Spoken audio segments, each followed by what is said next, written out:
EJ believes Joy won't be able to turn down his offer.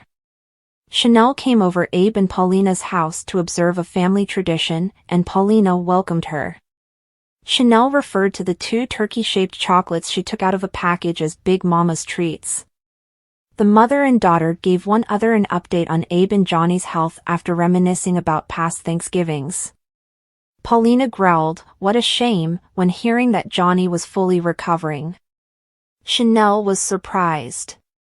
Paulina expressed to Chanel her ire at Johnny for referring to her daughter as a cheating slut. She thought that as retaliation, he should have a little food poisoning. Chanel angrily told Paulina that she had resolved the matter with Johnny and that she didn't need to be reminded of the event. She also advised Paulina to keep her distance from it.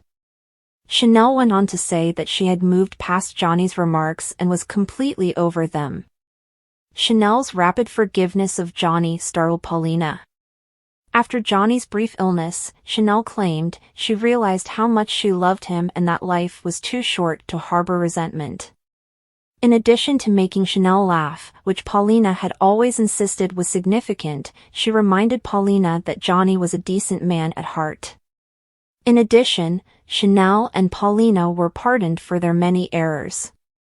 She implored Paulina to be forgiving of Johnny, claiming that he had not committed anything as serious as cheating on her.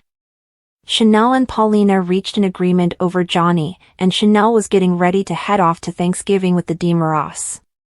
Paulina promised to be back in time to visit the children, Eli and Lonnie. Admire Days, B&B, General Hospital, or other soap operas? Participate in the discussion on our SC forums. To interact with fans and start a conversation right away, click here. While speaking with Nancy on the phone in Horton Town Square, Joy reassured her mother that she was okay with spending Thanksgiving by herself. She stated that work prevented her from spending the holiday in her hometown of New York. When Nancy said something that annoyed Joy, she said, "Of course I'm staying away from married men." At that moment, Johnny walked past. Joy hung up on Nancy, and Johnny sat down at the table with her. Joy observed that Johnny appeared to be feeling better, and he acknowledged that the damn cupcake he had consumed was the cause of his illness. Joy brought up the fact that Chanel had said that Johnny had blurted out Joy's name while he was asleep. Johnny was happy that his deception about the dream appeared to be holding up, but he was horrified that Chanel had informed Joy. Joy sheepishly admitted to having informed someone about her and Johnny. Joy had insisted that they keep their secret between them, so Johnny was shocked that she had shared it. Joy said that she needed someone to confide in because she had experienced intense guilt as well. Johnny insisted on knowing Joy's identity. Johnny became further enraged when Joy revealed it was Alex. Joy promptly reassured Johnny that Alex had consented to remain silent in order to protect Chanel. Chanel approached the table just as Johnny expressed his hope that Joy was correct. Joy and Johnny conjured up a tale about how they had been discussing catching the cupcake criminal. Chanel said she was happy that Sweet Bits wasn't a part of it. Chanel brought up the earlier event involving the contaminated cookies in response to Joy's question. Joy and Johnny exchanged a regretful glance as she revealed that she had been deceived by someone she thought of as a friend. Chanel was informed by Johnny that they needed to leave for supper with his father. Joy was asked to join them after Chanel noticed that Joy would be spending the holiday alone. Joy objected at first, but after Chanel persisted, she accepted the offer. After speaking with Susan on the phone at the DeMera estate, EJ wished her a happy Turkey Day. When he opened the door after hearing a disturbance outside, Gabby gave him a look. The welcomes between the two were antagonistic. EJ implied that Gabby had had his locks changed as he walked inside. If EJ did not let Gabby get the rest of her stuff back, she threatened to contact Jada. EJ stopped Gabby as she was about to head upstairs and said he needed an apology. This time, he said, the apology should be for the slap Gabby had given him. EJ should consider himself fortunate that she just slapped him after calling him swine by Gabby. She accused EJ of ruining her marriage and railroading her into prison. EJ retorted that Gabby had contributed to the breakdown of his union with Nicole. EJ and Gabby kept fighting until a frustrated Gabby declared that EJ ought to apologize to her and that she owed him nothing. Reminding Gabby that she had taken a torch to her own marriage, EJ grinned. Gabby stomped upstairs, claiming she anticipated world-class groveling from EJ. Gabby came back later with her things. As she made her way out the door, EJ tossed a blanket at her and told her not to return. Gabby shouted that she would be happy to avoid seeing EJ's miserable face or the mausoleum ever again and that she would be relieved if she ever did. Just as Gabby was leaving, Joy, Chanel, and Johnny showed up. Chanel said that she had invited Joy because she believed that no one should spend Thanksgiving alone, and EJ greeted them heartily. EJ handed Joy a drink while Chanel and Johnny walked to the kitchen to provide meals. As he poured the drink, EJ talked to Joy about her time in Salem before. EJ said that he hoped Joy had had enough of Salem when she said she didn't recall the place. "Because it's time for you to leave," he said nonchalantly. EJ said that Johnny had told him about the affair when Joy questioned what he meant. He repeated that having Joy around was uncomfortable for both him and Johnny. Joy volunteered to go, but EJ made it clear that he wanted more than just Joy to leave his home. He desired for her to leave Salem. Joy contended that since she had signed a contract, she couldn't simply walk out. EJ promised her a payout as well, and he was sure he could get her out of the deal. EJ asked her to respond. Chanel and Johnny returned before Joy could reply. EJ drew Joy aside once more and persuaded her to accept the offer as the gathering started to file into the dining area. He forced a grin and turned to leave a hesitant Joy to consider his offer. Javi contacted Rafe outside the Brady pub to let him know that the establishment was closed due to a family gathering. In order to acquire the rolls Gabby had requested for Thanksgiving dinner, Rafe advised Javi to try another restaurant. Leo approached after Javi hung up. Leo stopped Javi as he tried to escape. Javi remained unaffected despite Leo's repeated apologies for his treatment of him. "Hooking up with Leo was a mistake," he said. Leo acknowledged that he had a PhD in mistakes, but he did not include Javi in that category. He emphasized their relationship. Before Leo betrayed him, Javi said, he had also sensed the connection.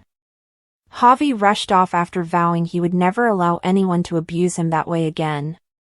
Alex walked outside as Leo sat glumly on the bench, explaining that he needed to escape Stephanie and Philip and get some fresh air. Leo joked that he was making Debbie Downer seem like a cockeyed optimist as he and Alex expressed their sympathy for their disappointing Thanksgivings. Alex encouraged Leo to talk about his problems. Leo said that he had messed up with Senor Wright and groaned. Alex advised that Leo apologize after Leo told him about his issues with Javi. Leo said that while he had already made an attempt, Javi had shut the door in his face. Alex forced Leo to find out who the new lady whistleblower was when he started complaining about how the column had affected his career. Leo was reminded by Alex of what would happen if the program spoilers were widely shared. He encouraged Leo to contact The Spectator. Leo stated that he had attempted to get in touch with Chad but had not heard back. He agreed with Alex that someone had to take responsibility for the fake lady whistleblower. Since Leo was the original sneak, Alex felt confident that he would figure out who they were. Justin sent Alex a text telling him to return inside. He extended an invitation to Leo to join him for supper. Leo refused, stating that until he had exposed the imposter, he could not be grateful for anything. Rafe, Galen Gehring, received congratulations on his new position from Jada, Elia Cantu, and Javi, Al Calderon, source of image, Peacock. Rafe, Galen Gehring, received congratulations on his new position from Jada, Elia Cantu, and Javi, Al Calderon, source of image, Peacock. When Javi got to Rafe's house with buns in hand, he saw his cousin cooking a Thanksgiving dinner with a Mexican flair. Rafe said neither Jada nor Gabby were home yet, and Javi tasted the dish gratefully. Javi argued that Gabby was correct to warn him to stay away from Leo after he had another altercation with him. Later, Jada helped Rafe and Javi prepare the supper. She clarified that she had become entangled in the cupcake poisonings at work. Even on vacations, Rafe warned her, the commissioner never really had a day off. Then, to Jada's amazement, Rafe revealed that he had found a new job. He disclosed that Steve had extended an offer to hire him as a field operator at Black Patch. Javi and she lifted a glass to Rafe when Jada complimented him. When Javi hinted that Jada didn't need to feel guilty about stealing your boyfriend's job anymore, it ruined the joy. With a smile, Rafe assured Jada that she had nothing to be ashamed of. Javi questioned whether the pair would fight because Jada was the commissioner and Rafe was a PI. He described the storyline of a telenovela where a police officer and a PI often clashed. Eventually, Rafe surmised the two had fallen in love. Javi told him that the PI had been shot and murdered by the police officer. Javi drained his glass after noticing the looks on Rafe and Jada's faces and expressed his uncertainty that the pair will experience the same fate.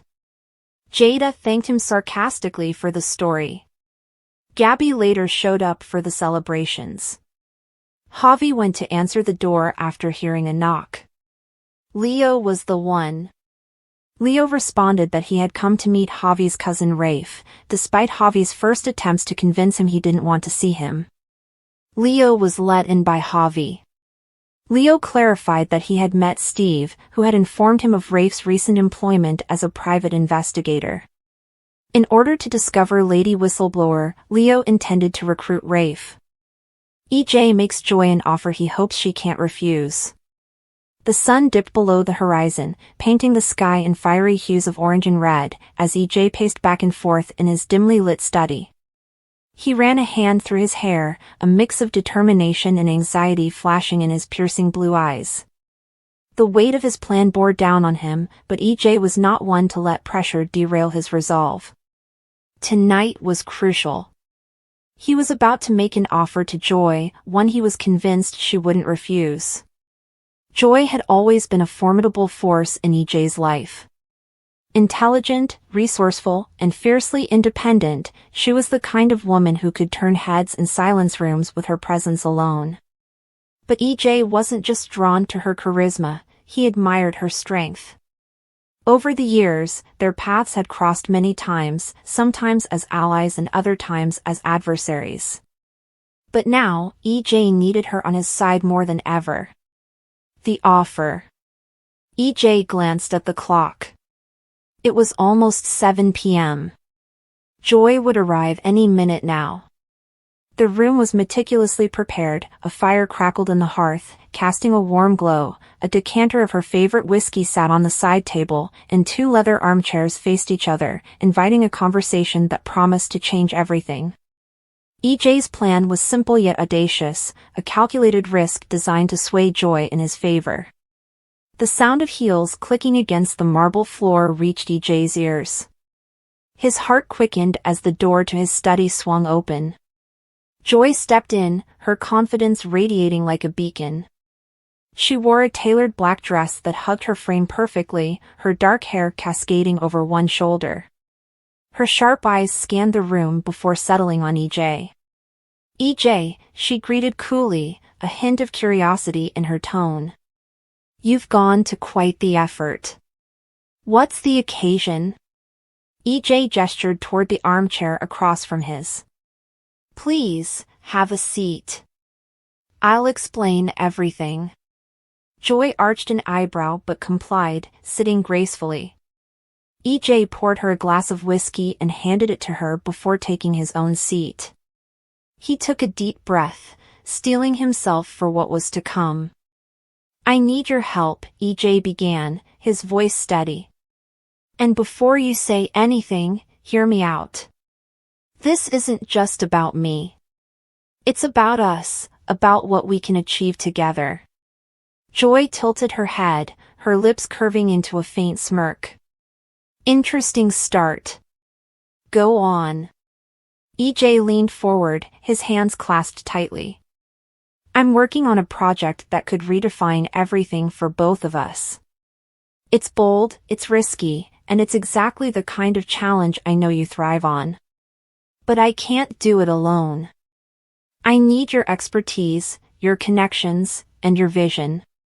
In return, I'm offering you a partnership. Equal stakes, equal say. Joy's smirk widened into a grin. You're being vague, EJ. What exactly is this project? EJ hesitated for a moment, then reached into his desk drawer and pulled out a folder. He slid it across the table to Joy, who opened it and began reading. Her expression shifted from curiosity to intrigue, and finally to something resembling astonishment. "This is ambitious," she said, her tone laced with admiration. "But it's also dangerous. If this goes wrong, it could ruin us both." EJ nodded. "I know. But if it works, it'll be worth it. And with you by my side, I know we can pull it off." Joy's dilemma. As the evening wore on, EJ laid out the details of his plan. Joy listened intently, her sharp mind dissecting every aspect. The project was indeed ambitious, involving a high-stakes business venture that required not only financial investment but also strategic maneuvering and impeccable timing. EJ's offer was tempting, but Joy couldn't ignore the risks.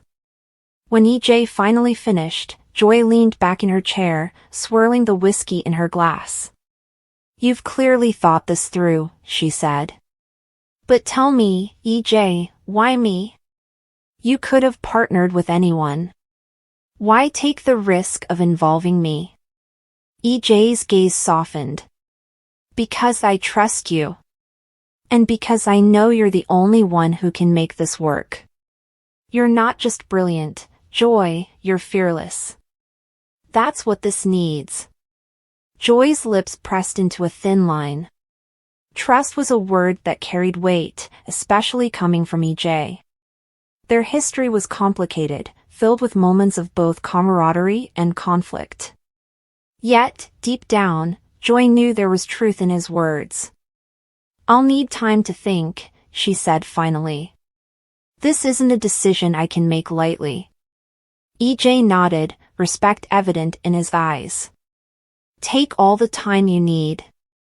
But remember, opportunities like this don't come around often." The decision.